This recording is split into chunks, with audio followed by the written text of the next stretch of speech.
তিনি ছিলেন কলকাতা বিশ্ববিদ্যালয়ের সহকারী পরীক্ষা নিয়ামক। তৎকালীন শাসক দল বামফ্রন্টের শীর্ষ নেতাদের অত্যন্ত ঘনিষ্ঠ।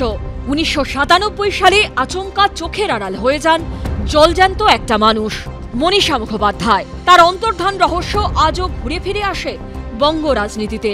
সেই মনীষা মুখোপাধ্যায়ের অন্তর্ধান রহস্যের ছায়া অবলম্বনে এবার তৈরি হচ্ছে ছবি, যেখানে ডেবিউ হচ্ছে কুণাল ঘোষের। নেতা এবং অভিনেতা, ক্যামিও নয়, অন্যতম প্রধান চরিত্রে।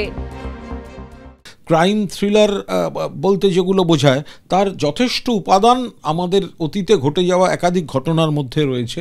তো পরিচালক মানে এটার একেবারে ক্রাইম থ্রিলারের বিশেষত্ব বা আকর্ষণের গুণেই কিন্তু এই স্টোরিটা মূলত তুলে নিয়েছেন বলে আমার অনুমান।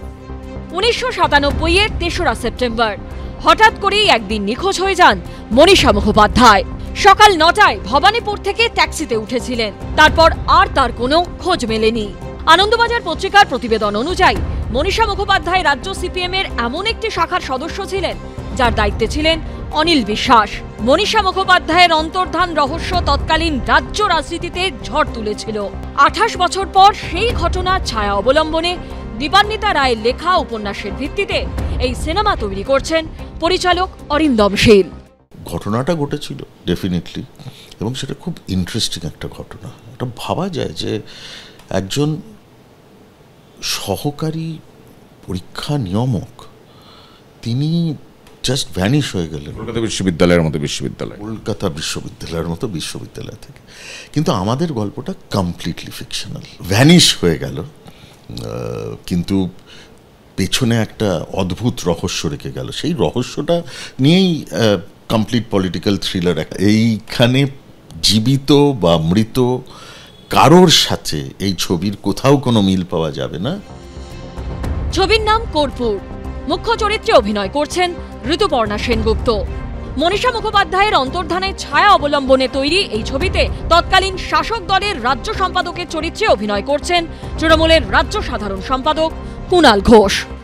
আমি রাজনীতির দিকে এসে তৃণমূল কংগ্রেসের অন্যতম রাজ্য কমিটির সাধারণ সম্পাদক, আবার যে আমাকে যে চরিত্রটি দিয়েছেন অরিন্দম শীল, অত্যন্ত ভালো স্ট্রং চিত্রনাট্য উনি পড়লেন সেদিন। আমার একটা নতুন অভিজ্ঞতা হলো। অরিন্দম শীল একটা সময় ধনঞ্জয়কে নিয়ে সিনেমা করেছিলেন। আবার সেই অরিন্দম শীলই আজ থেকে 3 দশক আগের কলকাতা বিশ্ববিদ্যালয়ের প্রাক্তন সহকারী পরীক্ষা নিয়ামক, যিনি হঠাৎ উদাও হয়ে গিয়েছিলেন, রাজ্য রাজনীতিতে ঝড় তুলেছিল সেই ঘটনা, সেই মনীষা মুখোপাধ্যায়ের অন্তর্ধান রহস্যের ভিত্তিতে নতুন সিনেমার কাজ শুরু করছেন। নাম তার কর্পূর।